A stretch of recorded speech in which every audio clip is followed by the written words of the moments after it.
ವಾಪಸ್ ಪ್ರೇಮ್ ವಿಚಾರಕ್ಕೆ ಬರ್ತೀನಿ. ಅವ್ರು ಬಂದು ಕತೆ ಹೇಳ್ಬೇಕಾದ್ರೆ ಇವಾಗ ಏನೋ ಹೇಳಿದ್ರು ನನಗೆ, ಅವನೇನೋ ಆವೇಶದಲ್ಲಿ ಹೇಳ್ತಾ ಇದ್ರು ಅಂತ. ಆವೇಶದಲ್ಲಿ ಹೇಳ್ತಾ ಇರಲಿಲ್ಲ, ಎಲ್ಲ ಅಮ್ಮ ಅಕ್ಕಂದ್ರನ್ನ ತರ್ತಾರೆ ಅವ್ರು ಕತೆ ಹೇಳ್ಬೇಕಾದ್ರೆ. ನಮಗೆ ಕತೆ ಕೇಳಬೇಕೋ ಬೈಗುಳ ಕೇಳಬೇಕೋ ಗೊತ್ತಾಗಲ್ಲ. ಆ್ಯಂಡ್ ಸಮ್ಟೈಮ್ಸ್ ನನಗೆ ಬೈತಾ ಇದಾರ ಅನ್ಸ್ಬಿಡ್ತಾ ಇತ್ತು ಅಲ್ಲಿ ಕುತ್ಕೊಂಡ್ಬಿಟ್ಟು. ಅದು ಹೇಳ್ಬೇಕಾದ್ರೆ ಅವರಿಗೆ ಕರೆದು ಒಂದ್ಸತಿ ಕತೆ ಮುಗಿಯೋ ತನಕ ತಡ್ಕೊಂಡೆ. ಆಮೇಲೆ ಪ್ರೇಮ್ದೊಂದು ಅಭ್ಯಾಸ ಇದೆ, ಅಂದ್ರೆ ಅವ್ರದ್ದು ಒಂಥರ ಶೋಮನ್ ಅಂತ ಇದೆಯಲ್ಲ. ಸೊ ಕತೆ ಹೇಳ್ಬೇಕಾದ್ರೆ ಬಿಲ್ಡಪ್ ಜಾಸ್ತಿ.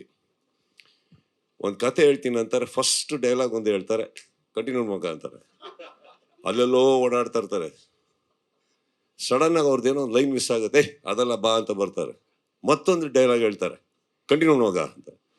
ಕಂಟಿನ್ಯೂ ಮಾಡೋದಕ್ಕೂ ಸ್ಟ್ರೈಟ್ ಅವ್ರು ಹೋಗೋದು ಅಕ್ಕಂದ್ರಿಗೆ ಫಸ್ಟ್. ನನಗೆ ಕತೆ ಕೇಳಬೇಕು, ಡೈಲಾಗ್ ಕೇಳಬೇಕು. ಅಫ್ಕೋರ್ಸ್ ಮೊನ್ನೆ ನಂದು ಏನು ರೀಲು ಬಂತು, ನನ್ನ ಗುರುಗಳು ಪ್ರೇಮ್ ಅವ್ರ ಟೀಮ್ ನಮಗೆ ಸೊ ನನ್ನ